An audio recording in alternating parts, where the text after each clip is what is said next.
નમસ્કાર દર્શક મિત્રો, સ્વાગત છે આપનું બુલેટિન ઇન્ડિયાની વિશેષ રજૂઆત ટુ ધ ટોપિક અને આપની સાથે હું છું નરેશ સોની. દર્શક મિત્રો, ટુ ધ ટોપિક કાર્યક્રમ અંતર્ગત આજે ચર્ચા કરવી છે આપણે ડ્રગ્સ માફિયાઓની ખેર નહીં, 2 વર્ષમાં ઝડપાયું કરોડોનું ડ્રગ્સ. દર્શક મિત્રો, વિધાનસભામાં પ્રશ્નોત્તરી કાળ દરમિયાન ગૃહમંત્રી હર્ષ સંઘવી દ્વારા આ નિવેદન અને આંકડા આપવામાં આવ્યા છે કે છેલ્લા 2 વર્ષની અંદર ગુજરાતમાં 5,338 કરોડ રૂપિયાનું 32,590 કિલો ડ્રગ્સ ઝડપવામાં આવ્યું છે. આ પ્રશ્ન જે કરવામાં આવ્યો હતો તે પાદરાના ધારાસભ્ય છે ચૈતન્યસિંહ ઝાલા દ્વારા આ સવાલ પૂછવામાં આવ્યો હતો. સવાલ આપણને દર્શક મિત્રો એ થાય કે ગાંધીના ગુજરાતમાં દારૂની રેલમછેલ તો આપણને જોવા મળી છે, પરંતુ અત્યારે ક્યાંક પરિસ્થિતિ આપણને એક ચિત્ર એવું ઉપસેલું જોવા મળી રહ્યું છે કે ગેટવે બની રહ્યું હોય ગુજરાત એક ડ્રગ્સનું હબ બની રહ્યું હોય તેવું પણ લાગી રહ્યું છે. ત્યારે પોલીસની પ્રશંસનીય કામગીરી, પોલીસે પણ પોતાની કામગીરી અંતર્ગત આટલા કરોડનું ડ્રગ્સ ઝડપી પાડ્યું છે. મુદ્દો સવાલ એ છે કે પેપર ઉપર આટલા કરોડનું ડ્રગ્સ આટલા કિલો ઝડપાયું છે. અંદર ખાનગી જેવી રીતે દારૂની જેમ બીજું ડ્રગ્સ પણ અંદર ના ઠલવાયું હોય તેવી અપેક્ષા રાખીએ, પરંતુ એ મને લાગતું નથી કે શક્ય હોય. પરંતુ સરકારે પણ કબૂલ કર્યું છે અને આંતરરાષ્ટ્રીય જે લેવલનું એક કહી શકાય કે સફેદ ડ્રગ્સનો કાળો કારોબાર, તેના ઉપર સરકારની લાલ આંખ આપણને જોવા મળી રહી છે. સરકાર ઓપરેશન હાથ ધરી રહી છે અને અલગ અલગ જગ્યાએથી અલગ અલગ ડ્રગ્સ આપણને પકડાતું વારંવાર એટલે કે અવારનવાર છાસવારે આપણને તેના અહેવાલ સમાચાર મળતા જ હોય છે. વિષય અંતર્ગત ચર્ચા કરીશું. ચર્ચા કરવા માટે આપણી સાથે પેનલમાં જોડાઈ ચૂક્યા છે ભાજપના પ્રવક્તા છે તરુણ બારોટ, કોંગ્રેસના પ્રવક્તા છે સાગર શાહ, રાજકીય વિશ્લેષક પ્રદ્યુમનસિંહ સરવઈ અને રાજકીય વિશ્લેષક છે પલ્લવીબેન આચાર્ય. તમામ મહાનુભાવોનું સ્વાગત છે. તરુણભાઈ, સૌથી પહેલો પ્રશ્ન મારો આપને કે કાગળ પર જે પ્રકારેની આપણે જાહેરાત સરકાર દ્વારા કરવામાં આવી છે કે 5,338 કરોડ રૂપિયાનું 32,590 કિલોનું ડ્રગ્સ ઝડપી પાડ્યું છે અને આ પ્રશ્નોત્તરી વિધાનસભા કાળ દરમિયાન કરવામાં આવી હતી, ત્યારે પ્રશ્ન જે છે તે ધારાસભ્ય ચૈતન્યસિંહ દ્વારા ઉઠાવવામાં આવ્યો હતો અને પૂછવામાં આવ્યું હતું. ત્યારે હર્ષ સંઘવી ગૃહમંત્રી, રાજ્ય ગૃહમંત્રી દ્વારા આ આંકડા આપવામાં આવ્યા છે. સફેદ પાવડરનો કાળો કારોબાર ગુજરાતની અંદર આપણને અવારનવાર આ પ્રકારના કિસ્સા જોવા મળતા હોય છે. સરકારની ચોક્કસથી પ્રશંસનીય કામગીરી આપણે બિરદાવીએ છીએ. જે પ્રકારેની પોલીસની એટીએસની કાર્યવાહી છે, જે પ્રકારે ઘણી વખત પોર્ટ ઉપરથી પણ આપણને ડ્રગ્સ ઝડપાયાના અહેવાલો મળતા હોય છે, ત્યારે આ ખરેખર આંકડા વાસ્તવિક જે છે એ તો 100% પેપર ઉપર કાયદેસરના આંકડા છે, પરંતુ બિનકાયદેસર કેટલું ડ્રગ્સ આવ્યું હોઈ શકે તેની બાબતે અને જે પ્રકારેની કામગીરી સરકાર દ્વારા પ્રશંસનીય તંત્ર દ્વારા કામગીરી કરવામાં આવી છે તેની પણ વાત કરીશું. તરુણભાઈ, શું કહેશો આપ? નિલેશભાઈ, આમાં આપ જુઓ, જે આપણે કહ્યું ને કે ભાઈ ઓફ ધ રેકોર્ડ, એટલે રેકોર્ડ ઉપર આટલું પકડાય છે, ઓફ ધ રેકોર્ડ એવું શક્ય જ નથી. ભારતીય જનતા પાર્ટીની ડબલ એન્જિનની સરકાર, કેન્દ્રમાં આપણા નરેન્દ્રભાઈ મોદી ખાલી ઇન્ડિયામાં જ નહીં, ઇન્ટરનેશનલ જે ઇસ્યુ હોય છે ને એને પણ આપણે સારી રીતે ટેકલ કરીએ છીએ. અત્યારે હાલ ઇન્ટરનેશનલ એક મોટો ઇસ્યુ રેડ સીનો ચાલી રહ્યો છે.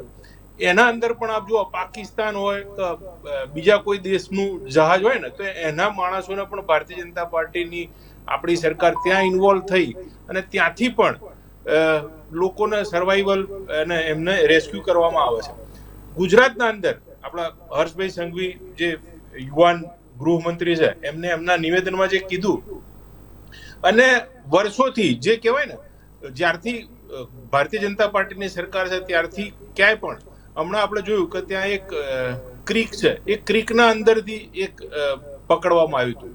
એ લોકોએ 400-500 કિલો જેટલું ડ્રગ એક નાળીમાં નાખી દીધું હતું અને એને ઓપરેશન કરી અને 24-36 કલાકમાં એ પણ શોધી કાઢ્યું. એટલે સરાહનીય કામગીરી છે ભારતીય જનતા પાર્ટીની સરકાર. અને આપણા જે જાંબાજ પોલીસ જવાનો જે કહેવાય ને, એ પોતાનું જીવના જોખમે, હમણાં આજે હું સવારે ઓનલાઈન પેપર વાંચતો હતો, આમ છું બહાર, ગુજરાતમાં નથી, પણ ઓનલાઈન પેપર વાંચતો હતો, એના અંદર ગાંધીનગરમાં એક ક્રાઇમ થયેલો, એ ક્રાઇમના ગુનેગારો ભાગ વેચી લીધેલો અને જતા રહેલા એના પછી ત્યાંથી દાહોદમાંથી એ લોકોને પણ પકડવામાં આવ્યા છે. એટલે કોઈ પણ ક્ષેત્ર હોય, ખાલી ડ્રગ્સ જ નહીં, કોઈ પણ ક્ષેત્રમાં દરેક ગુજરાતી શાંતિથી ઊંઘી શકે એના માટે આપણા પોલીસ જવાનો જાગતા રહે છે. અને ગૃહમંત્રી શ્રી અને આપણા સીએમ ભૂપેન્દ્રભાઈ પટેલ બંને પણ દરેકના પોલીસ જવાનોના સાથે ખભે ખભો મિલાઈ અને લોકોની સુખાકારી શાંતિ જળવાઈ રહે અને લોકો શાંતિથી જીવી શકે એના માટે આપણે ગુજરાત સરકાર કટિબદ્ધ છે. બિલકુલ, ચોક્કસથી પ્રતિક્રિયા લઈશું પલ્લવીબેનની. જે પ્રકારની કામગીરીની વાત કરવામાં આવી રહી છે ને જે પ્રકારેનો મારો સવાલ, પલ્લવીબેન આપની શું પ્રતિક્રિયા? જી નરેશભાઈ, હું આજે ક્વેશ્ચન છે ને હું અલગ રીતે જોવા માંગુ છું.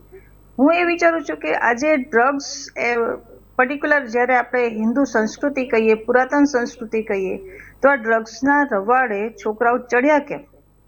ડ્રગ્સનું આટલું બધું વેચાણ કે પકડાયું કે આવે છે કે યુઝ કરે છે, why? This is the most important question. કે પહેલા આજથી જ્યારે when I was too small, કે હું જ્યારે કોલેજમાં હતી કે યંગ હતી ત્યારે આ અમે સવાલ મીન્સ કે આ શબ્દ જ નહોતો સાંભળ્યો કે ડ્રગ્સ એટલે શું. અત્યારે આ સવાલ આવ્યો ક્યાંથી કે આટલા કરોડનું ડ્રગ્સ પકડાયું? ધેટ મીન્સ કે આપણે ક્યાંક ને ક્યાંક વાપરતા હશે છોકરાઓ કે યંગ જનરેશન, કે ક્યાંક પ્રોબ્લેમ હશે તો જ આ ડ્રગ્સ શબ્દ પ્રચલિત થયો. ડ્રગ્સ આવે છે, પકડે છે, બહુ સારું છે, પણ પકડે છે એના કરતા બી સવાલ અત્યારે એ કરવો જોઈએ, પર્ટિક્યુલર ગવર્મેન્ટે એ જોવું જોઈએ કે ડ્રગ્સના રવાડે પર્ટિક્યુલર કોઈ પણ તમે ગુટકા મસાલા લો કે ગમે તે લો, આ રવાડે માણસો ચડે છે શું કામ? એને એવું તે કેવું ટેન્શન છે, એને એવું તે કેવું ડિપ્રેશન છે કે જેથી એ લોકો આ ડ્રગ્સને યુઝ કરવા માટે પ્રેરાય છે. બાકી ખરેખર ખૂબ સારું છે. હવે સપોઝ ડ્રગ્સ પકડશે, એક વાર પકડશે, 2 વાર પકડશે, 3 વાર પકડ, બટ વોટ નેક્સ્ટ? આજે આજથી 25 વર્ષ પછી ગુજરાતની પરિસ્થિતિ શું હશે એ અત્યારે વિચારવાની જરૂર છે. કે જો અત્યારે એટલું બધું ડ્રગ્સનું ચાલણ વધી ગયું છે તો 25 વર્ષ પછી, જે 50 વર્ષ પછી જે નેક્સ્ટ જનરેશન છે કયા રવાડે ચડશે? એટલે જનજાગૃતિ એ લેવાની જરૂર છે. પર્ટિક્યુલર જે બી અત્યારે ગવર્મેન્ટને તો હું કંઈ ના કહી શકું, પણ જનજાગૃતિની એ જરૂર છે કે ડ્રગ્સ છે એ કઈ રીતે નુકસાનકારક છે, અને ખાસ તો એનું રીઝન જાણવા કોશિશ કરો કે ડ્રગ્સને રવાડે લોકો શું કામ ચડ્યા છે. તો આ મૂળ મુદ્દો જે છે ને ત્યાંથી જ કટ થઈ જશે. બિલકુલ. પલ્લવીબેન, આપની વાત સાથે હું થોડી વાત જોડવા માંગીશ. લગભગ ઉંમરમાં તો બહુ તફાવત નહીં હોય, પરંતુ લગભગ આપણે 20-25 વર્ષ પહેલાંની જો હું વાત કરું તો એ વખતે ચાની કીટલીવાળા અફીણનો ઉપયોગ કરતા હતા. એનો ચાનો ધંધો વધારવા માટે તમારે 3 વાગે કે 5 વાગે તમારો જે ચા પીવાનો ટાઈમ હોય એટલે તમને ચાની તલબ લાગે, તમે ગમે તે જગ્યાની ચા પીવો ને તો તમને એનાથી સંતોષ ના થાય. તમારે જે કીટલી ઉપર ચા પીધી છે ત્યાં જઈને જ તમે ચા પીવો તો તમને સંતોષ થાય. એટલે એક પ્રકારે ડ્રગ્સના રવાડે યુવાધનને ચડાવવામાં આવી રહ્યું છે. એ વાત પણ અત્યારે એટલી જ તાદશ્ય છે અને ધંધાવાળા આ રીતે એનો દુરુપયોગ પણ કરી રહ્યા છે. પ્રદ્યુમનસિંહ, હું આપની પાસે આવીશ. શું પ્રતિક્રિયા આપની સમગ્ર આપણે જે વિષય ઉપર ચર્ચા કરી રહ્યા છે, જે પ્રકારની કાર્યવાહી પોલીસની અને જે પ્રકારેનો જથ્થો આપણે ઝડપી પાડ્યો? હા, આપણે વાત કરી ડ્રગ્સ, આપણે ચાની હોટલની કીટલીની. હા, અફીણના ડોડવા નાખીને પછી એમાંથી એનો વ્યસન ચાલુ કરે એ રીતનું કરતા હતા. એ જ મોડસ ઓપરેન્ડી આપણે કહીએ ને, એ જ પદ્ધતિથી અત્યારે મફતમાં પેલા યુવાનોને ગમે તે કારણસરથી આ ડ્રગ્સ એને ખબર વગર પાય છે. પેલા તો ગમે તે રીતે કોઈ સિગરેટમાં છે, બીજા કોઈ હુક્કામાં છે કે કોઈ રીતે, પછી એને ઓટોમેટિક એમાં એની જરૂરિયાત પડે છે, પછી એને ગોતતો આવે છે, પછી પોતાના પૈસે વાપરે છે, અને પોતાના પૈસા પછી ન હોય તો પછી એનો હેન્ડલર થઈ જાય છે, એનો સપ્લાયર થઈ જાય છે. હાજી. અને બીજી વાત એ છે કે સરકારનું કાર્ય ઘણું સરાહનીય છે આ બાબતમાં. આવી નવી સરકાર છેલ્લા 2 વર્ષમાં એમનું કામ ખરેખર સારું છે. પણ છતાંય જે રીતે ડ્રગ્સના સપ્લાયરો છે એની પાછળ એક આખું આતંકવાદી પ્રવૃત્તિ છે, જે એનો પોતાનો મોટો ફાઇનાન્શિયલ આખું સ્કેન્ડલ છે, ષડયંત્ર છે, ફાઇનાન્સ ત્યાંથી થાય છે. એટલે એ આમ ગણીએ તો આ પાશેરામાં પહેલી પૂણી છે. હજુ પણ ગુજરાતમાં મોટા શહેરોમાં ડ્રગ્સ મળે છે. આ એક કડવી વાસ્તવિકતા છે. મેં પોતે પણ જોયા છે અમુક હોટલોની બહાર, જે બહારના નવેડા જે કહીને, જે વસ્તુ જગ્યાઓ અવાવરી હોય ત્યાં આપણે સવારે જોઈએ તો ઇન્જેક્શનો અને યુઝ કરેલા ઇન્જેક્શનો ની પડ્યા હોય છે. અમુક ચોક્કસ કોર્નરોમાં સિગરેટો પીતા હોય છે યુવાનો, એ ડ્રગ્સના એક આખું એરિયા જ હોય છે. એટલે ડ્રગ્સ હજી બંધ નથી થયું, એ પણ એક એટલી મોટી વિચારવા જેવી વસ્તુ છે. હાજી. પ્રદ્યુમનસિંહ, જે આંકડા બતાવવામાં આવ્યા છે, શું વાસ્તવિક આંકડાઓ તો છે જ કે જે કાગળ ઉપર પુરવાર થઈ ચૂકેલા છે? જેવી રીતે દારૂની જો આપણે વાત કરવામાં આવે તો ગુજરાતમાં દારૂની બંધી છે, કરોડો રૂપિયાનો દારૂ પકડવામાં આવે છે, છતાં પણ લોકો એનો ઉપયોગ તો કરે જ છે. એટલે વાસ્તવિક આંકડાઓમાં કંઈક હજુ પણ સુધારો કરવાની જરૂર ખરી? પોલીસને કામગીરી વધારવાની જરૂર ખરી? આ પ્રકારની પ્રવૃત્તિને ડામવાની જરૂર ખરી આપના મતે? ઘણી બધી જરૂર છે. પોલીસની કામગીરી સારી જ છે, એમાં કોઈ નો ડાઉટ, પણ હજી વધુ કામગીરી કરવાની જરૂરિયાત છે. કેમ કે આ દૂષણ જો આગળ જતા જો વધી જશે તો પછી રોકવા મુશ્કેલ છે. સમજો કે 5300 સમજો 32,500 કિલો આપણે ગયા વર્ષે પકડાણો છે ગુજરાતમાંથી ડ્રગ્સ. અને આના પહેલા 2020માં ઇન્ડિયામાંથી 14 લાખ કિલો પકડાણો, 2020ની વાત.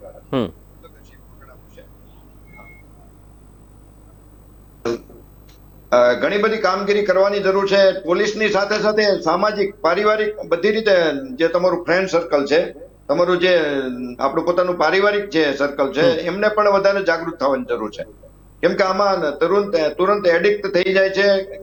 શરૂઆતમાં તો આ વ્યસન તમારો કોઈ આપણો યુવાન કરે છે કે નથી કરતો, કોઈ પરિવારને પણ ખબર નથી પડતી.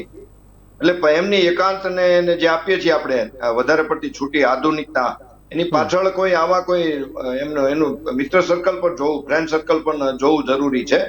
માત્ર એકલું પોલીસ જવાબદાર નથી, એ પણ જોવાની જરૂર છે. પોલીસ તો ખાલી રોકી શકે સપ્લાયને, પણ પોલીસને પણ એનો રોલ હજી ઘણો બધો બજાવવાનો જરૂર છે. હાજી. બિલકુલ. સાગરભાઈ, આપની પ્રતિક્રિયા જાણીશું. જે પ્રકારના આંકડા જાહેર કરવામાં આવ્યા છે અને ચર્ચા જે પ્રકારે આપણે કરી રહ્યા છીએ, શું પ્રતિક્રિયા સાગરભાઈ તમારી? આ કઈ નવાઈ છે અને આની હવે વાત કરવી જોઈએ, આની ચર્ચા કરવી જોઈએ. કેટલી ડિબેટો કરવાની? How many debates we have to do over the same topic again and again and again and again? આ છેલ્લા 2 વર્ષના આંકડા છે, તમે કહો છો કે 5330. છેલ્લા 7 વર્ષના આંકડા પણ આપવા જોઈએ ને. છેલ્લા 7 વર્ષમાં ગુજરાતમાં 40,000 કરોડનું ડ્રગ્સ પકડાયું છે. કેટલા? 40,000 કરોડનું ડ્રગ્સ પકડાયું. એટલે 2 વર્ષની વાત નથી, વર્ષોથી પકડાય છે અને વર્ષોથી વેચાય છે અને વધતું જાય છે. ચલો, એ લોકો એવું કહે છે કે ગર્વ લઈએ છે કે પોલીસ જોરદાર કામ કરી રહી છે તો અમે પકડ્યું, પણ તમારો આંકડો, તમારી ક્વોન્ટિટી, તમારો જથ્થો, તમારા પેકેજ, તમારા ડ્રગની કિંમત, તમારા ડ્રગના કિલોગ્રામની કિંમત, કિલોગ્રામના નંબર, આંકડાઓ તો વધતા જ જઈ રહ્યા છે, વધતા જ જઈ રહ્યા છે, વધતા જ જઈ રહ્યા. અને આ તો કાયદેસર વિધાનસભામાં આપવામાં આવેલા આંકડા છે, તો ગેરકાયદેસર કેટલા? એટલે તમે વિચારો કે આ સવાલ તો એને પૂછવો જોઈએ જેને એવું કહ્યું છે કે આ ગુજરાત મેં બનાવ્યું છે. કોણે બનાવ્યું છે આ ગુજરાત? કોણે કહ્યું તું? એને આ સવાલ થવો જોઈએ કે ભાઈ તમે ગુજરાત બનાવ્યું છે તો છેલ્લા 7 વર્ષમાં 40,000 કરોડનું ડ્રગ્સ આપણા ગુજરાતમાંથી પકડાઈ રહ્યું છે અને ઘટી નથી રહ્યું. તમે પકડી રહ્યા છો એનો ગર્વ લઈ રહ્યા છો, પણ એના આંકડા, એનો જથ્થો, એની ક્વોન્ટિટી, એના નંબર અને એની કિંમત વધી જ રહી છે, વધી જ રહી છે, વધી જ રહી છે. અને માત્ર ડ્રગ્સ નહીં, ગાંધીના ગુજરાતમાં જયારે દારૂની રેલમ-છેલમ કરી દીધી હોય, દારૂની પરમિશન આપી દીધી હોય અને છાપામાં એવું લખાઈને આવતું હોય કે દારૂ એક સામાજિક દૂષણ છે, દારૂ દારૂડિયાને પી જાય છે, શું વાત આપી હતી કે દારૂ દારૂડિયાને પી જાય છે, દારૂ દારૂડિયાને નથી પીતો. જ્યારે આવા હોર્ડિંગ ગુજરાતના થિયેટરોમાં ત્યારે મોટી મોટી એડ લાગતી હતી કે દારૂ દારૂડિયાને પી જાય છે, બધાને ખબર છે, તો દારૂની પરમિશન ગાંધીના ગુજરાતમાં કોણે આપી? જેને ગુજરાત બનાવ્યું એને. તો આ સવાલ કોને કરવાનો છે? અને આપણે ખાલી ખાલી ડિબેટો કરીશું એનાથી શું ફરક પડવાનો છે? અને રહી પોલીસની વાત, કે પોલીસ સારી કામગીરી કરી રહી છે. આ બલ્ગેરિયન યુવતી જેની અંદર એક ઓર મોદી બળાત્કારી તરીકે પકડાયા છે, કેડિલા ફાર્માના સીઈઓ રાજીવ મોદી, એની ઉપર આરોપ મૂકનાર વ્યક્તિ જે યુવતી છે એને કહ્યું મને ગુજરાતની પોલીસ ઉપર ભરોસો નથી, કારણ કે જ્યારે હું અગોરા મોલમાં ગઈ ત્યારે હું જે ગાડીમાં બેસી હતી એનો ડ્રાઈવર પોલીસ સાથે વાત કરતો હતો અને પોલીસ કોઈક એને પ્લાન બનાવ્યો હતો અને યુવતી ઉપર હુમલો થયો. આ યુવતીએ કહ્યું કે હું સુપ્રીમ કોર્ટમાં જઈ અત્યારે હું એવી જગ્યા ઉપર જતી રહી છું જ્યાંથી હું સુરક્ષિત રહી શકું, કારણ કે ગુજરાતમાં હું સુરક્ષિત નથી. આ હું નથી કહી રહ્યો. I am not talking. It is in public domain. It is said by the Bulgarian girl who is the victim of rape. તો આ નવું ગુજરાત છે, નવું ભારત છે. રામ રાજ્ય સફાઈ ગયું છે, રામલલ્લાની મૂર્તિ સફાઈ ગઈ છે, પ્રાણ પ્રતિષ્ઠા થઈ ગઈ છે અને ગુજરાતમાં દારૂની રેલમછેલ છે અને છેલ્લા 7 વર્ષમાં 40 કરોડ રૂપિયાનું ડ્રગ વેચાયું છે. જે ગુજરાતમાં નકલી ટોલ નાકા હોય, જે ગુજરાતમાં નકલી પોલીસ હોય, જે ગુજરાતમાં નકલી અધિકારીઓ હોય, જે ગુજરાતમાં નકલી કલેક્ટર હોય, નકલી ઇન્સ્પેક્ટર હોય, નકલી એક્સાઇઝ અધિકારીઓ હોય, નકલી પીએમઓ અધિકારીઓ હોય, નકલી કિસ્સાઓમાં મોહનદારના પ્રચારમાં ભેટ દેવાનો હોય, ઘડિયાળની કંપની વાળા બ્રિજ બનાવતા હોય, પાન વાળા કોર્ટ ચલાવતા હોય, ચાય વાળા દૂધ ચલાવતા હોય, તળીપાર દેશના ગૃહમંત્રી હોય તો ક્રાઇમ વધે ઘટે. સાગરભાઈ, જે પ્રકારે દેશના રસ્તા ઉપર 4 રસ્તા ઉપર ખુલ્લા જુઠ્ઠાણા ફેલાવે છે કે દેશના પહેલા વડાપ્રધાન નહેરુએ આ દેશના લોકોને આળસુ કર્યા છે, કમજોર કર્યા છે, તો આ ગુનેગારોને કોણ છાવરે છે, ક્રાઇમ્સને કોણ છાવરે છે, આ ક્રિમિનલ્સને કોણ છાવરે છે? દિવસે દિવસે સાગરભાઈ આ જે ડ્રગ્સ પકડવાના જે કિસ્સાઓ છે એ વધારે આવી રહ્યા છે, એની માત્રા પણ વધી રહી છે. એટલે સરકાર વિકાસ કરી રહી છે, એમાં પણ વિકાસ આપણને જોવા મળી રહ્યો છે કે આંકડાઓમાં પણ આપણને વિકાસ છે. એમ મતલબ કે એક સારી કામગીરીના સ્વરૂપમાં આપણે જોઈએ છે કે આંકડા વધુ આવી રહ્યા છે સામે. હા, તમે કહો કે દારૂની ઇન્કમ આવશે તો વિકાસ થશે એવું કહેવાય છે. એટલે શું? ઇન્ફ્રાસ્ટ્રક્ચરનો વિકાસ અને પછી એ ઇન્ફ્રાસ્ટ્રક્ચર ઉપર, એ ડેમ્સ ઉપર, એ બ્રિજીસ ઉપર, એ રસ્તા ઉપર લોકો દારૂ અને ડ્રગ્સ પીને ફર્યા કરશે અને ઢગલાના ભાવમાં પડેલા જોવા મળશે, જે મુંબઈ જેવા શહેરોમાં જોવા મળે છે, કારણ કે ત્યાં દારૂ ઓપન છે. તો આ ઇન્ફ્રાસ્ટ્રક્ચર જો તમે દારૂના પૈસાથી બનાવવામાં માંગતા હોય, દારૂની ઇન્કમમાંથી બનાવવા માંગતા હોય અને જો તમે એને વિકાસ કહેતા હોય, તમે એને નવું ભારત કે નવું ગુજરાત કહેતા હોય, તમે એને એવું કહેતા હોય કે આ ગુજરાત મેં બનાવ્યું છે, દારૂની રેલમછેલ, ડ્રગ્સની રેલમછેલ બાળું, જો આને વિકાસ કહેવાતો હોય તો પછી મારી પાસે તો એનો કોઈ જવાબ નથી. તરુણભાઈ, જે પ્રકારે વાત કરી રહ્યા છે સાગરભાઈ, અને આપણે આંકડાની જો વાત કરવામાં આવે તો શું લાગે છે જે પ્રકારે સાગરભાઈએ વાત કરી, શું પ્રતિક્રિયા આપની? સાગરભાઈ જે વાત કરે છે ને, એમને જે વાત કરી એને બિલકુલ લેવા દેવા જ નથી. આજની ડિબેટ એમને સરાહનીય કામગીરી, હું તમારે બોલ્યો નથી, તમે શાંતિ રાખો. તમે જે રીતે પરિસ્થિતિ અને એલિગેશન પોલીસ ઉપર મૂકી રહ્યા છો ને, એ બિલકુલ ગેરવ્યાજબી છે. પોલીસ પોલીસનું કામ કરી રહી છે અને ગુજરાત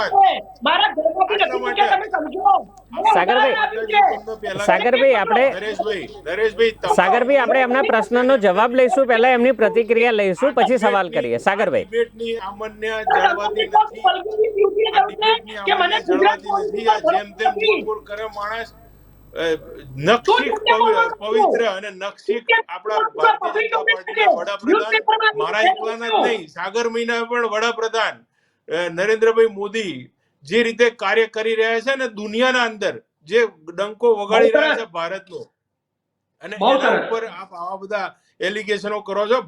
ભારતના અંદર 4 વસ્તુ આમ આપણે જોઈએ ને તો એને ગિનર લોકો, કોઈ પણ માણસ દારૂ પીતો હોય, જુગાર રમતો હોય, ડ્રગ્સ એડિક્ટ હોય કે પરસ્ત્રી ગમન કરનાર માણસ ઉપર આપણે કોઈ પણ માણસ હોય એ ગમાડે નહીં. પેલી આખો વિષય એમને જુદો કરી દીધો, એ આખો સબ્જેક્ટ જ અલગ છે. એના અંદર એમને જે એક હમણાં કીધું ને કે બલ્ગેરિયન યુવતી ઉપર, એ અત્યારે એની આપણે અલગથી ડિબેટ કરવાની છે, એનું અત્યારે હાલ કઈ કરવાની જરૂર નથી. આપ અહીંયા જે પણ વાત કરી રહ્યા છો એ બિલકુલ ગેરવ્યાજબી છે. આના અંદર જે કાર્ય સારું થઈ રહ્યું છે, જેટલા 1000 કરોડનું ડ્રગ્સ પકડાઈ રહ્યું છે, તમે બંધ કરશો? નરેશભાઈ અમને બંધ કરો. પહેલા એમની પ્રતિક્રિયા સાંભળી લઈએ, પછી તમે તમારો પ્રશ્ન રજૂ કરજો. તમે બિલકુલ તરુણભાઈ, સાગરભાઈનો કહેવાનો મતલબ હતો કે બલગેરીની યુવતી જે છે એમણે પોલીસની કામગીરી ઉપર શંકા ઉઠાવી હતી, એમનું ઉદાહરણ આપ્યું હતું. એ વાતને ભલે નિસ્બત નથી પણ ઇનડાયરેક્ટલી ક્યાંક પોલીસનો હાથ સંડોવાયો છે એવું એમનું કહેવું છે. નરેશભાઈ એમ કહું છું કે એમની જો એ વિરોધ પક્ષના અથવા સારા કાર્યકર્તા હોય ને તો જાય ને પોલીસ પાસે વાત કરે. આનું કારણ શું? મેં પોલીસ પાસે વાત કરેલી છે, એનું કારણ મને ખબર છે. હું કહું મેં પોલીસ જોડે વાત કરી છે, કહું હવે મને બોલવા દેતો. મેં પોલીસ જોડે વાત કરી છે, બોલો. પણ હું તો જવાબ પછી આપું. આ ટીવીમાં ક્યાં આવવાની જરૂર છે? તમે જઈને પોલીસ જો હોય ને તો 10 માધ્યમથી ગુજરાત સરકાર કનેક્ટેડ છે ત્યાં આગળ જાઓ અને કહો. 10 માધ્યમથી આજ સુધીની કોઈ પણ સરકાર 10 માધ્યમથી કનેક્ટેડ નહીં. ઇવન વોટ્સએપ ગુજરાત સરકારે વોટ્સએપ નંબર આપેલો છે કે જેના માધ્યમથી કોઈ પીડિત હોય, કોઈને કોઈ તકલીફ હોય તો એના સેવા આપવામાં આવે છે. આ ખોટી ખોટી વાતો કરવાની બંધ કરો. સાગરભાઈ, પહેલા તમે જે પ્રશ્ન કર્યો એની પ્રતિક્રિયા લઈશું. સાગરભાઈ, તમારા પ્રશ્ન તમારા સવાલની પ્રતિક્રિયા લઈશું પહેલા તરુણભાઈ પાસેથી. સારું કાર્ય પોલીસ કરી રહી છે કે નથી કરી રહી? અત્યારે જે વિષય છે એના ઉપર વાત કરો. ડિબેટને ડાયવર્ટ કરવાનું બંધ કરો. તમે સાચું સારું જે છે એને સરાહતા શીખો અને સારું કહેતા શીખો. પોલીસ સારું કાર્ય કરી રહી છે, કરી રહી છે, કરી રહી છે. નરેશભાઈ, મને જવાબ આપવા માટે ટાઈમ આપો. જી, તરુણભાઈની પહેલા પ્રતિક્રિયા લઈશું, પછી તમને તમારી બાજુ આવશું. હાલ જે આ ડ્રગ્સ પકડી રહી છે પોલીસ અને જે રીતે સાગરભાઈ 2 મિનિટ. સાગરભાઈ પહેલા તરુણભાઈને સાંભળી લઈએ. પહેલા તરુણભાઈને સાંભળી લઈએ. સાગરભાઈ પ્લીઝ, પ્લીઝ કન્ટિન્યુ તરુણભાઈ.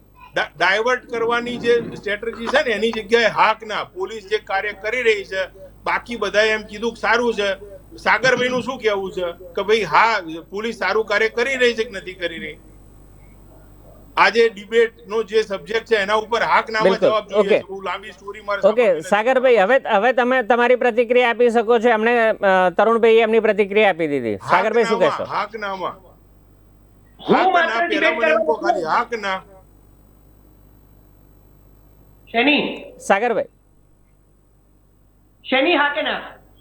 આ પોલીસ સારું કાર્ય કરી રહી છે, ડ્રગ્સ પકડાયું છે, એ પકડે છે, સારું કાર્ય છે કે નથી સારું કાર્ય? જવાબ આપું જી સાગરભાઈ. હા, હું માત્ર ડિબેટ કરવા નથી આવતો. Yes or no, yes or no. જો હવે મને જવાબ આપવા દેશો તમારા સવાલનો? તમે સાંભળો. યસ ઓર નો કોને? હું તમને જવાબ આપું છું ને. Yes. I also know English man little bit. I also know English little bit. We are on Gujarati channel, so we have to speak in Gujarati only. હા, હું તમને ગુજરાતીમાં કહું છું, હું તમને સમજાવું છું. તમારો જવાબ.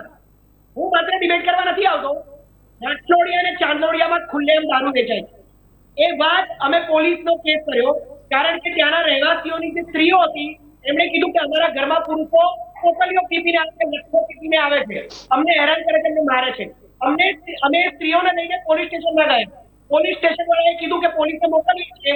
ત્યાં સુધીમાં બધો જથ્થો ખાલી થઈ ગયો.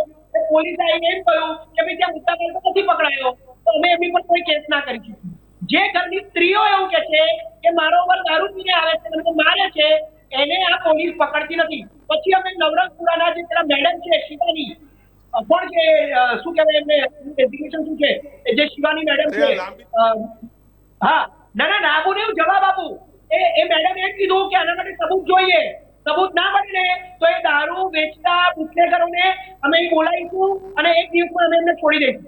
કારણ કે અમારી પાસે એવો કોઈ કાયદો નથી કે અમે એમની પર એક્શન લઈએ. આ મને પોલીસે જવાબ આપ્યો. તો શું આપણે સબૂત આપવાના? દારૂ વેચ્યા છે એનો સબૂત આપણે લઈને આપવાનો? કાર્યવાહી નહીં કરી શકે પોલીસ? એ કાર્યવાહી નહીં થાય પોલીસની? એ પહેરો નહીં મુકાય? 24 કલાક માટે પ્રયાસો પહેલા જ કરો. ત્યાં કોણ વેચવા આવે છે પકડો એમને, ઓબ્ઝર્વેશન કરો, સીસીટીવી કેમેરા મૂકો. તરુણભાઈ, સાબિતી લાવવાનું કામ તો પોલીસનું છે. અરે હું એ જ કહું છું, આ સાગરભાઈ જે રીતે ફરિયાદ પાસે આપણે સબૂતની અપેક્ષા કેવી રીતે? ફરિયાદી છે, ફરિયાદી એની રીતે ફરિયાદ તકલીફ હતી તો ફરિયાદ કરી છે. નરેશભાઈ વિષય જે છે ને એ સાંભળશે નહીં. સાંભળવાનું ખબર છે કે માણસ સાંભળવા તૈયાર જ નથી હોતા. એટલે પોલીસની પ્રશંસનીય કામગીરી સામે પણ સવાલ છે, પ્રશ્નાર્થ છે. એ સાગરભાઈ કહી રહ્યા છે કે પોલીસની કામગીરી ઉપર પણ પ્રશ્નાર્થ છે. એક મુદ્દો બાકી છે. ભાવનગરમાં જે 3 જણા પકડાયા, એક મિનિટ, હવે શાંતિ રાખો. મને પહેલા એમની જે વાત કરી ને એક મિનિટ, હવે બોલવા તો વચ્ચે બોલો. તમે જે ઉદાહરણ આપ્યું ને ભાવનગરમાં, એનું જ આપું છું. એ ભાવનગરમાં રાત્રે 3 જણને પકડ્યા, એમની પાસેથી 40,000 નો મુદ્દામાલ નીકળ્યો. પછી શું કહ્યું કે એની તપાસ કરી કે આ લોકો કોણ છે, તો કે તે લોકો રીઢા ગુનેગાર હતા. વિવિધ પોલીસ સ્ટેશનમાં એમના ઉપર અનેક પ્રકારના ગુનાઓ નોંધાયેલા હતા. તો રીઢા ગુનેગારો 27 વર્ષની ડબલ એન્જિનની સરકારમાં 156 થી પડ્યા પછી કેવી રીતે અલગ અલગ પોલીસ સ્ટેશનમાં ગુના નોંધાયેલા છે તો છૂટા પડે છે અને ફરી પકડાય છે, ફરી ચોરી કરે છે અને પાછા ન્યૂઝપેપરમાં લખે કે આ રીઢા ગુનેગારો પકડે એટલે પબ્લિક તો ખુશ થઈ જાય. એટલે પણ આ રીઢા ગુનેગારો છૂટા કેમ ખુશ થાય? જુદા જુદા પોલીસ સ્ટેશનમાં એમની ઉપર ગુના છે, તો how could they be free? કોણ પૂરી ફ્રી રાખે છે એટલે પછી પકડીને છોડી દેવાના છે? તરુણભાઈ, એક દાખલો, સાગરભાઈ, એક દાખલો હું આપીશ. દારૂનો વેપાર કરતા પોલીસ કમિશનર કચેરીની અંદર જ એક પોલીસ કર્મચારી સંડોવાયેલો હોવાનું સામે આવેલું, ત્યારે પોલીસની કામગીરી સામે પ્રશ્નાર્થ થાય કે ના થાય? અરે હું તો એમ અને એમ કહું છું. સાગરભાઈ, એક મિનિટ પહેલા મારા પ્રશ્નની પ્રતિક્રિયા લઈશું તરુણભાઈ પાસેથી. તમારા પ્રશ્નની કે એમના પ્રશ્નની હું તો એવું કહું છું કે પોલીસ તંત્રના અંદર 1,41,000 થી વધારે પોલીસ કર્મીઓ ગુજરાતના અંદર કામ કરી રહ્યા છે. 99.05% એટલે એવું કહેવાય 98.5%, 99.5% લોકો સારા છે. 0.01% અથવા 0.02% ક્યાંક કોઈ જગ્યાએ અલ્ટિમેટલી એ પણ માણસો જ છે. એ ક્યાંક કરતા હોય તો ગુજરાત સરકાર કટિબદ્ધ છે. ગુજરાત સરકાર, એક મિનિટ, ટકાવારી તરુણભાઈ ફરીથી સાંભળવા ઈચ્છીશ તમારી પાસેથી. નરેશભાઈ, અરે હું એમ કહું છું ગુજરાત સરકારના અંદર દરેક જગ્યાએ આપણે જુઓ કે એના ઉપર નંબરો લખેલા છે. 100 નંબર, 112 નંબર. નાર્કોટિક્સ આજનો જે સબ્જેક્ટ છે ને એના માટે સ્પેસિફિક હું બુલેટિન ઇન્ડિયાના માધ્યમથી દરેક વ્યુઅરને કહું છું કે ખબર પડે તો એના ઉપર નોંધાવે ને કે ભાઈ આ જગ્યાએ આ અવેલેબલ છે, એમને બધી ખબર છે, તો પછી કેમ 198 ઉપર ફોન નથી કરતા? 1908 નંબર નાર્કોટિક્સ નો નંબર છે અને જ્યાં પણ મળતું હોય ને તો. અને બીજું કે જે ભારતીય જનતા પાર્ટીની ડબલ એન્જિનની સરકારનો ધ્યેય એકદમ ક્લિયર છે. ક્યાંક પોલીસ ના સામે આપ કહો છો પ્રશ્નાર્થ છે, તો પોલીસના સામે પણ ગુનો દાખલ કરવા માટે તમારા પાસે એક નંબર હમણાં ગયા મહિને ડિક્લેર કરવામાં આવ્યો છે, 14449 1444 નંબર. પોલીસના સામે પણ તમે વાંધો લઈ શકો છો. એટલે અને ઘણા બધા દાખલા છે કે આઈએએસ આઈપીએસ ઉપર પણ કેસ થયેલા છે. એટલે ગુજરાત સરકારના ઉપર કોઈ એલિગેશન કરવાનું કોઈ પેલું એ જ નથી. ભાઈએ જે વાત કરી ને કે પોલીસ અમે આ જગ્યાએ ગયા પોલીસે આવું કીધું ને તેવું કીધું, એ ના થાય ને એટલા માટે 2000 થી વધારે કાયદા કેન્સલ કરવામાં આવ્યા છે.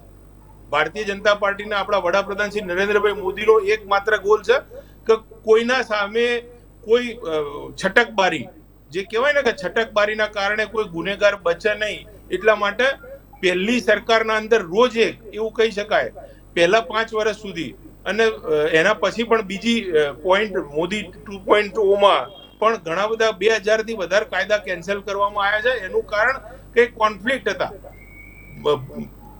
ભૂતકાળની સરકારોએ એકબીજાને મૂળ બચાવવા માટે થઈ ગુનેગારો રોડ ઉપર રહે અને ગુનાઓ વધતા જાય એના માટે છટકબારીઓ રાખેલી, એ 2000 બારીઓ બંધ કરી છે.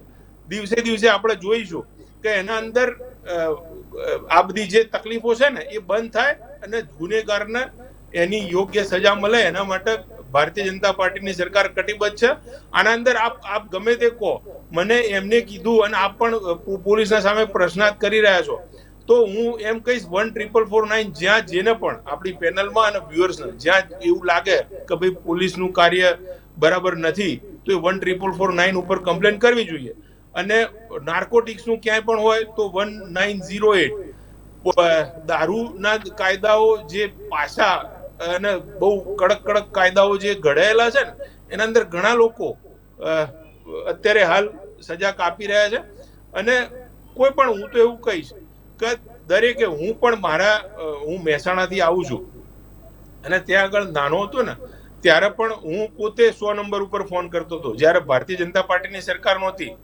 અને એમને જે વાત કરી ને એ અત્યાર સુધી આપણે ક્યાંય પણ એમને વાત કરીએ, હું તો બિલકુલ માનતો નથી કે ભાઈ એમની વાત સાચી છે, અને જો સાચી હોય ને તો 10 માધ્યમથી સરકાર 10 માધ્યમથી કનેક્ટેડ છે, ત્યાં કમ્પ્લેન કરી શકો છો ને એનું સોલ્યુશન સારી રીતે આવશે.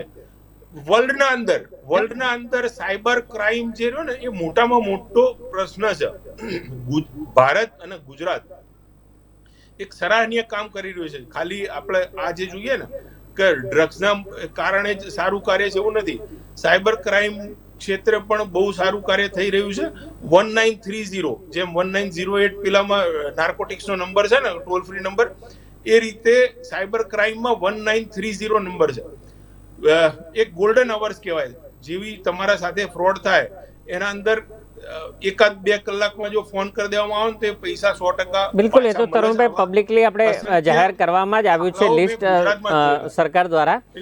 સાગરભાઈની પ્રતિક્રિયા લઈશું. સાગરભાઈ, જે પ્રકારે ચર્ચા કરી રહ્યા છીએ, તમે પણ કંઈક કહેવા માંગતા હતા અને મારે પણ એક પ્રશ્ન કરવો છે. પહેલા તમારી પ્રતિક્રિયા, પછી મારો પ્રશ્ન. સાગરભાઈ, આખા ગુજરાતમાં દરેક જિલ્લામાં દરેક તાલુકાઓમાં ઓપનલી દારૂ મળે છે, ખાલી ગિફ્ટ સિટીમાં નહીં.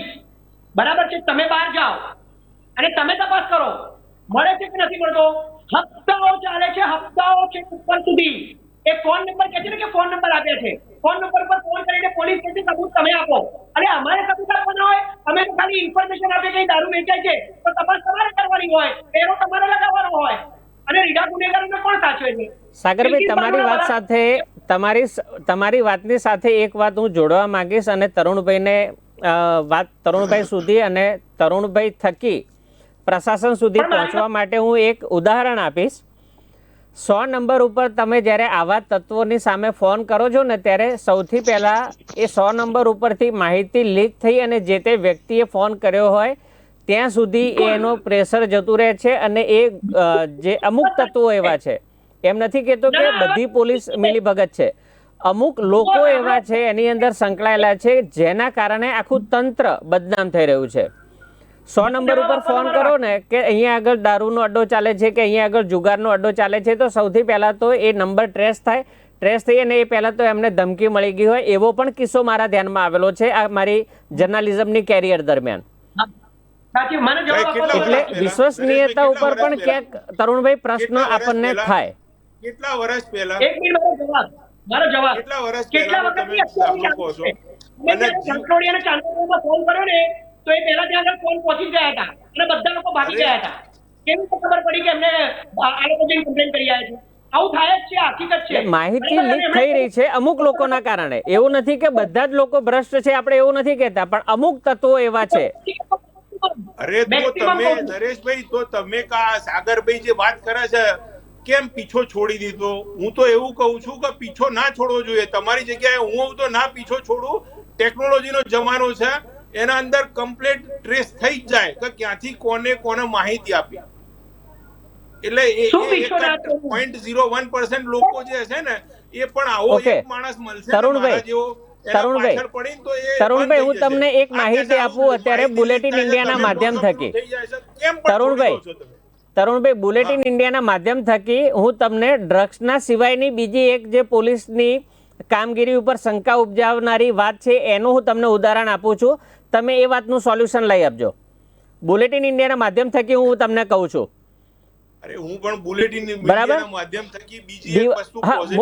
હવે સેના ઉપર ધ્યાન આપવાનું છે, શેનું નિરાકરણ લાવવાનું છે એ વાત હું તમને કરું છું. સાગરભાઈ, એક મિનિટ.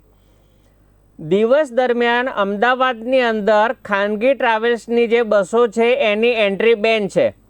તમારા પાસે આ અપેક્ષા ના હોય, જે વિષય હોય ને નરેશભાઈ એના ઉપર ના, હું તમને ખાલી તરુણભાઈ તમે ટ્રેસ કરવાની અને બીજી જે વાત કરી ને એના કારણે ખાલી એક ઉદાહરણ તમને આપું છું. અને તમે કીધું કે તમે કામગીરી કરી શકો. હવે તમે ભાજપનું પ્રતિનિધિત્વ કરો છો, તમે સરકારનું પ્રતિનિધિત્વ અત્યારે કરી રહ્યા છો બુલેટિન ઇન્ડિયાના માધ્યમ થકીથી, ત્યારે તમને હું એક કામગીરી સોંપું છું કે તમે આ વાતનું પ્રતિનિધિત્વ કરશો અને લોકોને પ્રશ્નો જે છે એનું તમે સોલ્યુશન લાવવાનો પ્રયત્ન કરશો એવી અપેક્ષા હું અંગત રાખીશ.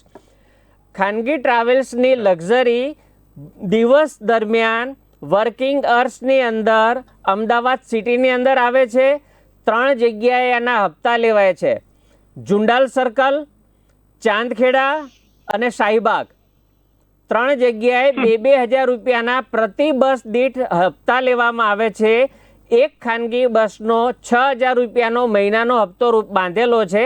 આ વાતનું તમે બુલેટિન ઇન્ડિયાના માધ્યમ થકીથી હું તમને આપું છું, ટીપ આપું કે વાત કે જે કણો તે બરાબર છે. હવે તમે આ વાતનું સોલ્યુશન લાવશો ક્યારે, કેટલા સમયમાં લાવો છો, એ વાતનું નિરાકરણ અને એના ઉપર સ્પેશિયલ ડિબેટ આપણે કરીશું. પ્રદ્યુમનસિંહ, હું તમારી પાસે આવીશ. જે પ્રકારે પ્રતિનિધિત્વ કરવાની, ટ્રેસિંગની અને વાત કરી રહ્યા છીએ, તરુણભાઈ, તમને શું લાગે છે કે ખરેખર એ પ્રકારની કાર્યવાહી સરકાર કરી રહી છે, પ્રશાસન કરી રહ્યું છે, તંત્ર કરી રહ્યું છે કે ક્યાંક પ્રશ્નાર્થ? પ્રદ્યુમનસિંહ, એક વાત આ તરુણભાઈ કંઈક કહેવા માંગે છે, પહેલા જરૂર નથી. એક મિનિટ તમે જી બિલકુલ તરુણભાઈ. ખાનગી ચાલક કેમ કહો છો? નામ દો ને, કોનાથી બીવાવ છો? બીવાવું જ નહીં જોઈએ. આ ગુજરાત છે, ગુજરાતના અંદર કોઈનાથી ગભરાવાની જરૂર નથી. તમે નામ આપી દો. ખાનગી એક નથી, ખાનગી ટ્રાવેલ્સ એક નથી, અનેક છે. અને બીજી પણ તમને માહિતી આપું, આરટીઓ માં, એક મિનિટ, આરટીઓ ની અંદર બસમાં કે તમે ગાડીની અંદર કેટલી હેડલાઇટ્સ હોવી જોઈએ તરુણભાઈ? તો જે એના નિયમ પ્રમાણે તો જ પાસ થતી હોય ને એ બરાબર છે. બે સાઈડમાં 2 હેડલાઇટ હોય, એક હેડલાઇટ હોય, વધુમાં વધુ 2 ફોગ લેમ્પ સાથે, નીચેનો ફોગ લેમ્પ ગણીએ તો એ પ્રમાણે મેં 8 થી 10 હેડલાઇટ જોયેલી છે એક બસની અંદર, અને એ પણ એલઈડી. એટલે સામેથી અજવાળું એટલું આવે ને કે સામે કાર ચાલક એકદમ એને દેખાતું જ બંધ થઈ જાય. અને આ તમારો પોતાનો અનુભવ પણ હશે. આના ઉપર પણ તમે એક જરા તપાસ કરાવડાવજો, તમને ઘણા બધા જવાબ મળી જશે. પ્રદ્યુમનસિંહ, તમારી પ્રતિક્રિયા લઈશું. હા હાજી, એક તો એ અત્યારે તમે ગાડીનું કહો છો, અત્યારે નવી આધુનિક ગાડીઓમાં જે એલઈડી હોય છે, એલઈડી ની લાઇટો બહુ વધારે વોલ્ટેજ વાળી હોય છે. એ કદાચ શંકાના દાયરામાં છે, બિલકુલ કાયદા મુજબ નહીં હોય. બિલકુલ, અત્યારે આપણે વિષયાંતર નથી થવું, મુદ્દાથી વિષયાંતર નથી થવું, પરંતુ જે પ્રકારે તરુણભાઈએ ચેલેન્જ આપી કે તમે ટ્રેસ કરો, તમે બંધ કરાવી શક્યા હોત આ વસ્તુ જો તમે પાછળ પડ્યા હોત, એટલે તરુણભાઈને મેં કહ્યું કે તરુણભાઈ તમે બંધ કરાવો આ વસ્તુ, મેં તમને જાણ કરી બુલેટિન ઇન્ડિયાના માધ્યમ થકી. મારે બંને મિત્રને કહેવું છે, કોંગ્રેસના બંને મિત્રને. નામ આપો ને, હાજી, કઈ જગ્યાએ એક નથી અનેક છે, એક નથી અનેક છે, ખાનગી બસ કીધી, એક નથી અનેક છે. હવે એ કામ તમારું ને પોલીસનું અને આરટીઓ કચેરીનું. હાજી, તરુણભાઈ જે રીતે કહે છે કે ભાઈ પોલીસના જે 100 નંબરમાં જાણ કરવી. હવે હું જેમ કહું, મારા સિટીમાં 100 જગ્યાએ દારૂના, ઇંગ્લિશ દારૂના સ્ટેન્ડ ચાલે છે, અને હું પોલીસ સ્ટેશનમાં ફોન કરું તો એ સ્ટેન્ડ ચાલુ રહેવાના છે. પહેલી તો વાત એ. અને એ સ્ટેન્ડ માટે કોણ રજૂઆત કરી શકે? એક તો વિરોધ પક્ષ જાગૃત સહિત એની પાછળ પડી શકે, તો ભાજપનો કાર્યકર જાગૃત હોય કે એનું ચાલતું હોય તો થઈ શકે. હવે આજે ભાજપનો કાર્યકર કે કોઈ હોદ્દેદાર પોલીસ સ્ટેશનમાં જઈને કોઈને રજૂઆત કરી શકે છે? કોઈ પીએસઆઈ કે કોઈ પીઆઈ ની બદલી કોઈ ભ્રષ્ટાચાર કે આવી કોઈ બાબતમાં હોય તો એની બદલી પણ નથી કરાવી શકતા ભાજપનો કાર્યકર, કેમ કે સત્તાનું કેન્દ્રીકરણ થયું છે. સૌથી પહેલી વાત છે, એમાં ભાજપના કાર્યકરોનું પણ નથી ચાલતું. અને વિરોધ પક્ષના નેતા ભાઈ કે છે, વિરોધ પક્ષના નેતા પણ વિરોધ પક્ષ કે ક્યાંય પણ જાગૃત નથી. ખાલી એમ અમદાવાદના 2 સ્ટેન્ડની વાત કરે છે. ગુજરાતમાં અને ઘણી જગ્યાએ હજી સ્ટેન્ડ ચાલુ છે. દારૂનું વેચાણ ઓછું થયું, ચોક્કસ ઓછું થયું, પણ પાછું સમયે સ્ટેન્ડ ચાલુ થાય છે. અને એ કડવી વાસ્તવિકતા છે. હા, અને બીજું કહું, ડ્રગ્સની વાત કરીએ, આપણે મૂળ વિષય ઉપર આવીએ તો દરિયાઈ પટ્ટીની સુરક્ષા દળ છે, પોલીસની અલગ આખો ડિપાર્ટમેન્ટ છે. એ લોકોને બોટ આપી છે, સમજો ભાવનગર થી જામનગર કે જે એમના વિસ્તાર એરિયા આપ્યા છે. હવે એ બોટ તો જ્યાં સુધી મને ખબર છે ભાડે છે. સમજો 4 બોટ હોય તો એમાંથી એક જ બોટ ચાલુ છે, અને બાકીની બોટમાં એના બિલ પાસ નથી થતા ડીઝલના, એટલે બોટ બંધ છે. હવે આમાં સુરક્ષા ડ્રગ્સ ને ક્યાંથી આવે છે ને ક્યાં ઘૂસી જાય છે? ખાલી પહેલા આપણે જાહેરાતો કરીએ છીએ, ડ્રગ્સ મૂક્યા છે, આટલો સ્ટાફ છે, આટલી બોટ મૂકી છે, પણ આપ જાણજો તરુણભાઈ, કેટલી બોટ ચાલુ છે ને કેટલાના ડીઝલના અને કેટલા ભાડાના પૈસા બાકી છે. એટલે આ વ્યવસ્થા કઈ રીતે જળવાય? હાજી તરુણભાઈ, આપની પ્રતિક્રિયા લેશું પ્રદ્યુમનસિંહના સવાલ પર.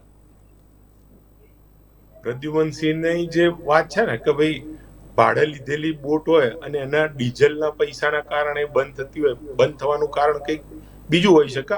આ કારણસર ડીઝલના પૈસા માટે થઈને બંધ થાય એવું હું નહીં, કદાચ કોઈ આપણી પેનલમાંથી એમના સિવાય માનશે નહીં, કારણ કે ડીઝલ એ બહુ સામાન્ય વસ્તુ. તમે તો તમારી વાત ના તમે તો બીજા સાગરભાઈ પહેલા એમને જવાબ એમનો સાંભળી લઈએ. સાગરભાઈ પ્લીઝ એમનો જવાબ સાંભળી લઈએ. સાગરભાઈ બી ખોટું બોલે છે, હું એમની વાત માનવા તૈયાર નથી, તો તમે પ્રદ્યુમનજી અત્યારે જે રહી ને સરકાર એના ઉપર કામ કરી રહી છે કે ભાઈ જેમ જીપીએસ સાધનોના અંદર દરેક જગ્યાએ જીપીએસ આવી ગયા ને એ રીતે આ બોટો જે ખરી ને એ બોટોને પણ જીપીએસ થી મેપ કરવામાં આવે અને કોણ કેટલું કામ કરી રહ્યું છે ને એ બધું દેખાય. એટલે ટેકનોલોજીનો મહત્તમ ઉપયોગ જો કોઈ સરકાર કરતી હોય ને ભારતના અંદર તો ગુજરાત સરકાર કરી રહી છે. એટલે આપ જે કહો આપ વિચારો ટેકનિકલી આપ વિચારો ભાઈ સાગરભાઈ તમને કોઈ કહેતું નથી, તમે શાંતિ તમે શાંતિ રાખો. બરોડામાં ટેકનોલોજી હોવા છતાં બોટ ઊંધી પડી ગઈ, 14 જણા મરી ગયા. સુરતની અંદર, તક્ષશિલાની અંદર 5 માણસની તમે શાંતિ રાખો.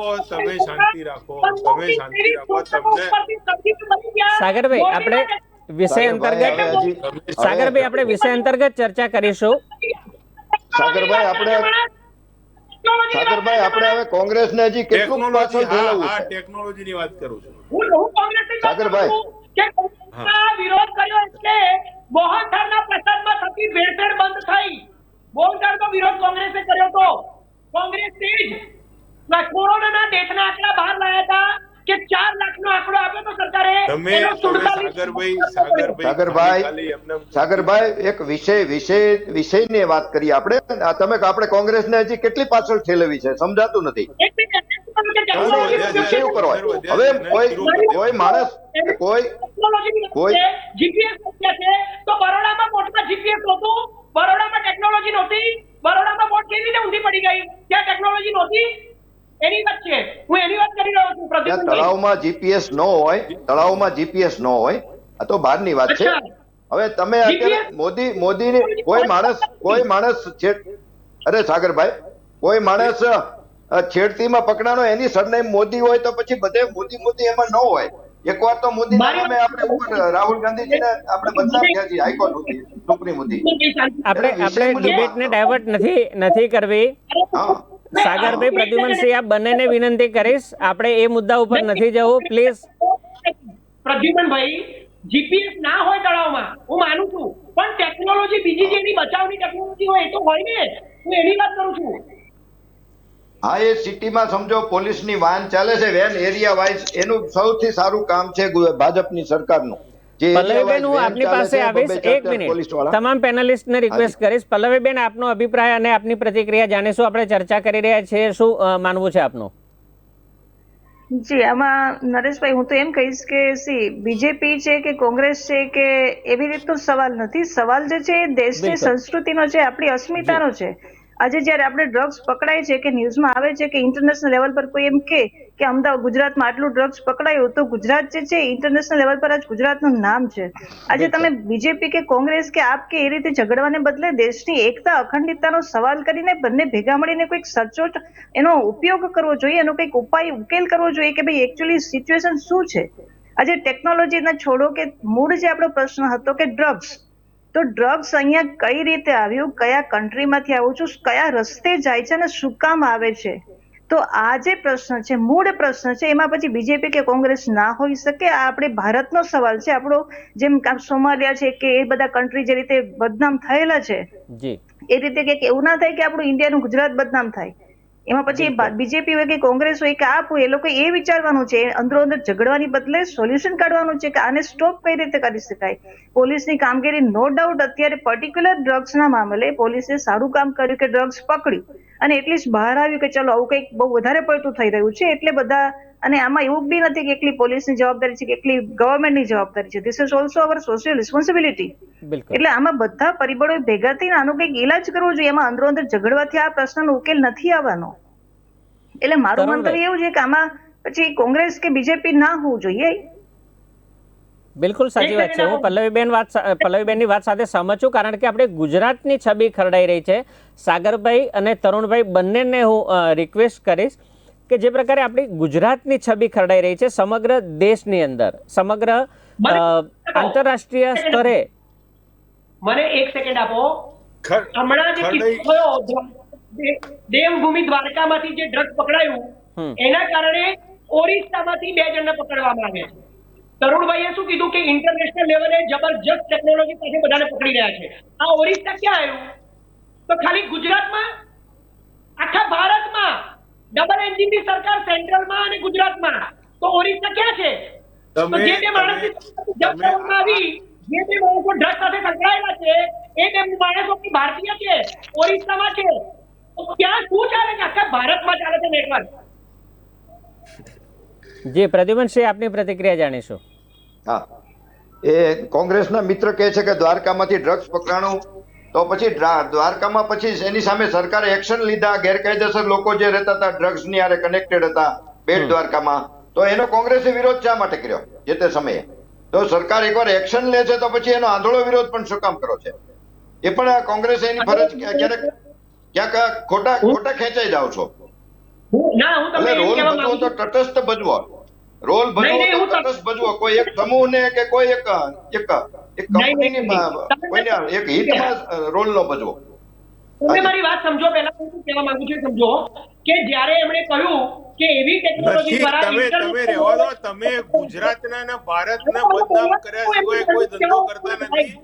તમે એક નંબરના જે કહેવાય ને સરાહનીય કામ, ગુજરાત પોલીસનું સરાહનીય કામ, ભારતના અંદર ડંકો વાગે ગુજરાતનો પોઝિટિવ બોલો.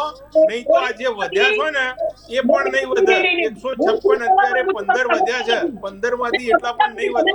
હમ ખાવા પૂરતા. અને જે પહેલા કોંગ્રેસનું જે વાક્ય હતું ને એ આવીના બદલે એ ગઈ એવું થઈ જશે. કોંગ્રેસ એ ગઈ કોઈ ઓળખતું નથી, ભૂતકાળ થઈ જશે. તરુણભાઈ, સાગરભાઈ, આપ બંનેને હું રિક્વેસ્ટ કરીશ અને બંનેને એઝ અ હ્યુમન, એક સામાન્ય માણસ તરીકે આપણે પક્ષાપક્ષીથી પર આપણે સામાજિક જાગૃતિની પણ વાત કરીએ અને પ્રશંસા કામગીરીની પણ વાત કરીએ કે પ્રશંસાની વાત કરીએ કે જે ગણો તે. એક સામાન્ય માણસ તરીકે તમે આ પરિસ્થિતિને કેવી રીતે જોયો છો? જે પ્રકારે પલ્લવીબેને વાત કરવામાં આવી કે સામાજિક જાગૃતિની પણ એટલી જરૂર છે કે તમારા સંતાનો ક્યાં કોની સાથે ફરી રહ્યા છે અને શું કરી રહ્યા છે એ પણ એટલું જાણવું જરૂરી છે. તરુણભાઈ, ટૂંકમાં પ્રતિક્રિયા લઈશું. કાર્યક્રમને સમાપનનો પણ સમય થવા આવ્યો છે. તરુણભાઈ પ્લીઝ, અને બને એટલું ટૂંકમાં. પલ્લવીબેન અને પ્રદ્યુમનસિંહ એકદમ પોઝિટિવ અને સારા વિશ્લેષકો છે. આપણે જોઈએ ને તો પહેલા વડાપ્રધાન એવા છે. સાગરભાઈ 1 મિનિટ, આપણે પક્ષાપક્ષીથી પર અત્યારે પક્ષાપક્ષીથી પર ટૂંકમાં. ભારતના આઝાદ થયા પછી પહેલા વડાપ્રધાન એવા છે કે જે લોકોને સાથે લઈને ચાલે છે. જનરેશનોના કામ સ્વચ્છ ભારત જે રહ્યું ને એ જનરેશનનું કામ હતું, પણ છતાં પણ નરેન્દ્રભાઈ મોદીએ લોકોનો સાથ લીધો અને એના કારણે અત્યારે 5 વર્ષમાં આપણે જોઈએ છે કે ભારતનો એક એક ખૂણો ચોખ્ખો થઈ ગયો છે. અને એ લોકોના સહકાર વગર કોઈ દિવસ સરકાર કરી જ ના શકે આ કામ. આવા અસંખ્ય કામો છે જેના અંદર ભારતીય જનતા પાર્ટીના વડાપ્રધાન અને આપણા લોકલાડીલા વડાપ્રધાન જે દરેકને લોકોને સાથે રાખીને ચાલે છે. હું એક તરુણભાઈ સામાન્ય માણસ તરીકે આપની પ્રતિક્રિયા માટે મારો સવાલ હતો. સાગરભાઈ, આપણે ભાજપને બાજુમાં મૂકી દઈએ. તરુણભાઈ 1 મિનિટ પ્લીઝ. સાગરભાઈ, આપણે કોંગ્રેસને એક બાજુ ઉપર મૂકી દઈએ, સાગરભાઈ કોણ છે એમને એક બાજુ મૂકી દઈએ, પક્ષને એક બાજુ મૂકી દઈએ. એઝ અ બીઇંગ હ્યુમન, એક તમારા સંતાન તરીકે તમે પિતા છો અને સંતાન તમારું છે, અને પિતા તરીકે તમારી ભૂમિકાની જો વાત કરવામાં આવે તો તમે એઝ અ હ્યુમન બીઇંગ તમે આ પરિસ્થિતિને કેવી રીતે જોઈ રહ્યા છો, અત્યારની પરિસ્થિતિને? હું દેશના નાગરિક તરીકે કહું છું કે આ ગુજરાતમાં છેલ્લા 27 વર્ષથી ડ્રગ, દારૂ, નશાકારક વસ્તુઓ આખા ગુજરાતમાં એકી એક જિલ્લામાં, એકી એક તાલુકામાં, એકી એક યુનિવર્સિટીમાં એ ડ્રગની ખેતી થાય છે. એ ખેતીના છોડ પકડાયા છે, યુવાનો એ ડ્રગ લે છે અને નશાકારક વસ્તુઓ વેચાય છે, ઇન્જેક્શન વેચાય છે. જો તમારી પાસે સગવડ હોય તો પાનના જલ્લાઓ ઉપર પર તમને નશાકારક વસ્તુઓ મળે છે. અને આની અંદર એઝ નાગરિક તરીકે મારો દીકરો પણ સંડોવાઈ શકે છે. એટલે હું એક દેશના નાગરિક તરીકે, ગુજરાતના નાગરિક તરીકે 27 વર્ષથી ચાલતી સરકારને સવાલ કરું છું, ડબલ એન્જિનની સરકારને સવાલ કરું છું, 156 સીટવાળી સરકારને સવાલ કરું છું કે પંજાબમાં રહેવા જતા રહો. પંજાબમાં તરુણભાઈ પ્લીઝ. ઓકે, પ્રદ્યુમનસિંહ, બંને પ્રવક્તાઓનો અવાજ મ્યુટ કરી દેજો. પ્રદ્યુમનસિંહ પ્લીઝ ટૂંકમાં, સમયને પણ આપણે મર્યાદાને ધ્યાનમાં રાખવાની છે. ટૂંકમાં આપની પ્રતિક્રિયા. ડ્રગ્સ સપ્લાય એક આતંકવાદી પ્રવૃત્તિ છે અને જી. બહુ ડેન્જરસ પ્રવૃત્તિ છે, દેશ વિરોધી પ્રવૃત્તિ છે. એના માટે સજાનું પ્રાવધાન ઓછું છે. ફાંસી સુધીની સજાનું પ્રાવધાન અને ફાસ્ટ ટ્રેક કોર્ટમાં ચાલવું જોઈએ. એ સત્તાધારી પક્ષે વિચારવા જેવી લેવી આજે મારી એક આ રજૂઆત છે. બિલકુલ. પલ્લવીબેન, ટૂંકમાં આપની પાસેથી અપેક્ષા રાખીશ જવાબની સમગ્ર ચર્ચાના સ્વરૂપમાં અને એઝ અ હ્યુમન બિંગ આપણે કેવી અપેક્ષા, પલ્લવીબેન શું માનવું આપનું? સી બિંગ આ મધર, જો હું કહું તો મને મારા છોકરાઓની ચિંતા થાય કે મારા છોકરાઓ જે બહાર જઈને શું કરશે એ પહેલી મને ચિંતા થાય. એટલે ખરેખર એકચ્યુઅલી જોવા જઈએ તો ગવર્મેન્ટ પ્લસ વિપક્ષ પ્લસ સમાજ આ બધાએ ભેગા થઈને આખું જે ષડયંત્ર છે એને સ્ટોપ કરવાની જરૂર છે. અને આ ભાઈએ બહુ સાચું કીધું કે ભાઈ આની માટે એટલી કડક પનિશમેન્ટ હોવા જોઈએ. જે રીતે દુબઈમાં કેમ કાયદા કડક છે, એટલા બધા કડક કાયદા તમે કરો કે કોઈની હિંમત ના થાય કે આવી રીતે ડ્રગ્સ પકડે તો ક્યાંથી આવ્યું, એ માણસને ઉડાડી તો દુબઈમાં કેમ હાથ પગ કાપી નાખે છે, ઉડાડી દે છે સ્થિતિ. એટલી બધી કડક સજા કરો કે જેથી કરીને એ માણસ બીજી વખત આ કામ કરવા પ્રેરાય નહીં. અને ઇમ્પોર્ટન્ટ થિંગ કે આજે જ્યારે પણ એક જ ખાલી સેન્ટેન્સ કે આ જે બી ડ્રગ સપ્લાયર છે તો એ ડ્રગ સપ્લાય શું કામ કરે છે? પૈસા માટે થઈને. આ ફેક્ટ, જિંદગીની હકીકત કે પૈસા માટે થઈને કરે છે. તો શું કામ પૈસા માટે? એને શું જરૂર છે પૈસાની? કારણ કે કોઈક સાધારણ ઘરમાંથી આવતો હોય તો જ આ ડ્રગ્સ પેડલર તરીકે કામ કરે. ને પલ્લવીબેન, આની અંદર અમુક કિસ્સા એવા પણ આપણી સામે આવ્યા છે કે માલે તુજારના દીકરાઓ જે છે એમને પહેલા તો ડ્રગ્સના એડિક્ટ બનાવવામાં આવે છે અને એ એડિક્ટ થઈ જાય ને પછી એને પેડલર બનાવવામાં આવે છે, એનો દુરુપયોગ કરવામાં આવે છે. એવા પણ ઘણા ચોંકાવનારા કિસ્સાઓ આપણી સામે આવે છે. આપ તમામ મહાનુભાવ અમારી સાથે ચર્ચામાં જોડાયા એ બદલ આપ સર્વેનો ખૂબ ખૂબ આભાર. દર્શક મિત્રો, સવાલ આપણને હજુ એ જ થાય છે કે જે પ્રકારે પોલીસ તેની ભૂમિકા ભજવી રહી છે, નો ડાઉટ અમુક કર્મીઓના કારણે પોલીસ તંત્ર ઉપર આંગળી ચીંધાઈ રહી છે, પરંતુ એનો મતલબ એ નથી કે તમામ પોલીસ કર્મીઓ, આખી સરકાર જવાબદાર છે એના માટે. ક્યાંક માતા પિતા તરીકે આપણે પોતે પણ જવાબદાર છીએ કે આપણા સંતાન ક્યાં જઈ રહ્યા છે, એના ફ્રેન્ડ્સ કોણ છે, કઈ જગ્યાએ જાય છે, કોને મળે છે એ પણ જાણવું એટલું જરૂરી. એના રહેણ સહણથી લઈને એના ખાનપાન સુધીની તમામ વસ્તુઓની જાણકારી જો as a parent, as a માતા પિતા આપણે એ વાતનું ધ્યાન રાખીશું કે એના ચોક્કસ સમયે કોઈ તલબ લાગે છે તો શા માટે, ચોક્કસ સમયે એને કોઈ વસ્તુ ખાવાની ઈચ્છા થાય છે તો શા માટે, કોઈ એડિક્શન તો આની પાછળ કામ નથી કર્યું ને. એટલે પોલીસની સાથે સાથે પ્રશાસનની સાથે તંત્રની સાથે સામાજિક માણસ તરીકે આપણી પોતાની પણ એક સામાજિક જવાબદારી બને છે કે આ કામની અંદર આપણે પોતાની ભાગીદારી અને સહયોગિતા વધારીએ અને આના ઉપર અંકુશ લાવીએ. જે પ્રકારે પ્રદ્યુમનસિંહ દ્વારા વાત કરવામાં આવી કે કાયદા અંતર્ગત પણ આની અંદર જોગવાઈ જે છે તે વધારવી જોઈએ, કારણ કે આ ગુનો એ સામાન્ય ગુનો નથી. માણસોને અને જીવન અને સંસાર બરબાદ કરી નાખતો નશો છે. એટલે આજનું યુવાધન છે, આજની પેઢી છે, જે આવતીકાલ છે, એ આવતીકાલને બચાવવા માટે કરીને તેના માટે સજાની જે જોગવાઈ છે તે પણ વધારવી જોઈએ. તે પ્રકારની માંગણી પણ લોકો ઈચ્છી રહ્યા છે. તો દર્શક મિત્રો, વિષય અંતર્ગત હતી આજની ચર્ચા. ફરી મળીશું નવા વિષય સાથે. ત્યાં સુધી મને આપશો રજા. આપ જોતા રહો બુલેટિન ઇન્ડિયા, ભરોસો ગુજરાતનો. નમસ્કાર.